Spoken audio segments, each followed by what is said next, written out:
Soy estudiante de posgrado de acá del CURE y voy a presentar una de las especies con las que trabajamos aquí y mi trabajo de maestría. Bueno, para empezar a entrar en la especie con la que yo trabajo, pertenece a la familia de los ampuláridos. Son, como se ve en la imagen, caracoles de agua dulce que están muy presentes en los ecosistemas de Uruguay, principalmente en charcos, humedales, arroyos y lagos. Y aquí en Uruguay tenemos 10 especies y 4 pertenecen al género de Pomacea. Esta es particularmente la especie con la que trabajo, que es Pomacea canaliculata. Quise poner una foto bien grande a ver si la reconocen, capaz que la han visto. Aunque alcanza tamaños muy grandes, generalmente se sabe que está en los sistemas por las masas de huevos que ponen, que son de color bien fuerte, rosado. No sé si la han visto. ¿Sí? Bien. Bueno, como para ubicarlo en los ecosistemas, estos caracoles son macroinvertebrados, entonces ocupan un sitio intermedio, las tramas tróficas, y esto es importante ya que se puede conocer la circulación de la energía, da mucha información de la circulación de la energía en el ecosistema, y como se ve, conectan los niveles superiores, o sea, los grandes depredadores que están en el ecosistema, con los niveles basales, que son los recursos, los productores, como ven ahí las plantas, principalmente las plantas. Y entonces, claro, dan mucha información de cómo está estructurado el ecosistema que estamos analizando y también cómo funciona. Este caracol en particular consume una gran variedad de plantas acuáticas y además de consumir una gran variedad, consume mucha cantidad. Entonces puede ser un importante estructurador de las especies que van a estar y su distribución y sus proporciones. Y a la vez consume perifiton, que es esta imagen que está acá, que son microalgas que crecen adheridas a los sustratos de los fondos de los arroyos, de las lagunas, y bueno, en todo crecen esa como muguito verde. Esta especie, además, principalmente es herbívora, pero además puede ser carroñera, o sea, comer restos de animales que ya murieron, y puede también filtrar partículas que estén en el agua, disueltas en el agua. La región nativa de esta especie, además de Uruguay, es Argentina, Brasil, Bolivia y Paraguay. Acá muestro un mapa de los lugares donde está presente y como ven está en muchos otros lados que no es su región nativa. Por ejemplo, está en Hawái, está en Estados Unidos, se empezó a encontrar en Europa y está muy distribuido en Asia. A estas regiones donde no es nativa llega generalmente de manera intencional trasladada por el hombre. Y las dos razones principales por las que llega son como uso de alimento, fue la principal razón por la que llegó a Asia para comerlo, lo cultivan para comerlo, y la otra razón es comercio para usarse en acuarios, en peceras, porque son lindos y para tenerlos ahí. El tema es que en la región nativa, que por ejemplo Uruguay, esta especie está en equilibrio, está en su ecosistema natural, que hay mal, pero al estar en equilibrio, está controlado, su población está contenida, entonces es una especie inofensiva. Se convierte en problema en los lugares a los que arriba, las nuevas regiones a las que arriba, porque no están los factores que controlan su población, entonces lo que puede suceder es que tenga un crecimiento explosivo y ya empiece a afectar el ecosistema. Ahí, cuando nadie controla su población y crece desproporcionadamente, es que empieza la problemática de las especies invasoras, la especie invasora se define como una especie exótica, o sea que tiene que estar fuera de su rango de distribución nativa y a la vez causa un daño al ecosistema, que puede ser económico, ambiental o también a la salud humana, como vamos a ver ahora. Estos efectos negativos principalmente son el reemplazo de especies nativas, ya que compiten o pueden predarlas, pueden hacer que desaparezcan especies propias de otros ambientes y pueden tener efectos a nivel ecológico, agrícola y médico.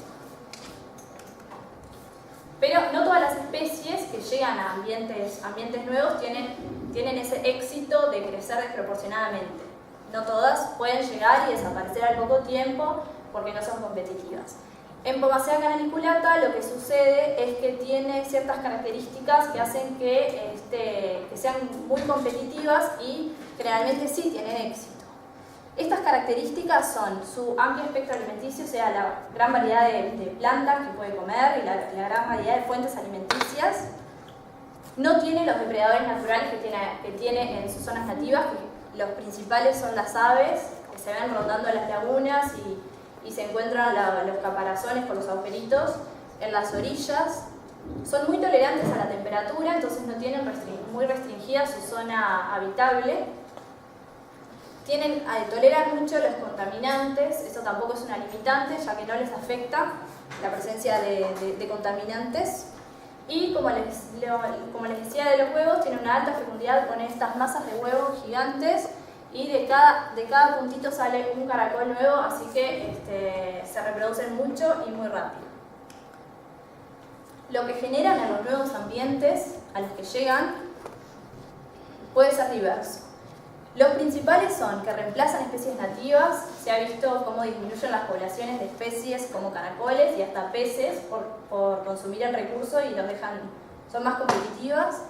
Daño a la vegetación acuática, por ejemplo se han visto destrozos en humedales, como el ejemplo que decía Estela, consumen tanto que los humedales a los que llegan, si no son de ahí, destruyen todo.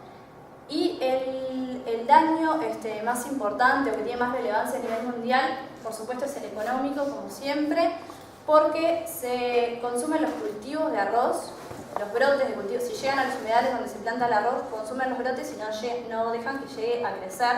Entonces hay pérdidas económicas muy grandes. Y también en este caso puede generar problemas sanitarios porque son vectores de un nematodo parásito que, bueno, en Asia, como se los comen, puede causar enfermedades y también ha tenido problemas ahí. Por todas estas razones, esta especie ha sido considerada recientemente como una de las 100 especies invasoras más dañinas. En esta diapositiva quería mostrar simplemente encabezados de noticias alrededor del mundo para mostrar que realmente es un problema. Acá hay noticias de España, de lugares de Asia, mismo en Sudamérica, donde se propagó mucho. Y bueno, hay muchas legislaciones que están empezando a hacerse y muchas tratando de tomarse medidas de manejo porque realmente los problemas que causan son de gran magnitud. Quise incluir también a la temperatura, que es un factor con el que trabajamos.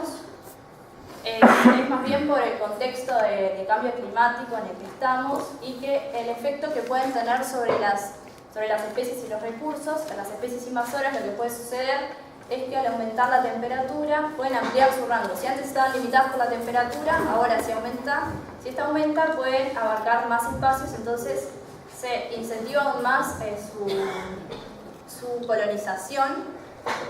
Y lo que sucede es que las especies locales pueden verse afectadas y acá la especie invasora tiene como un beneficio extra y más todavía le va bien.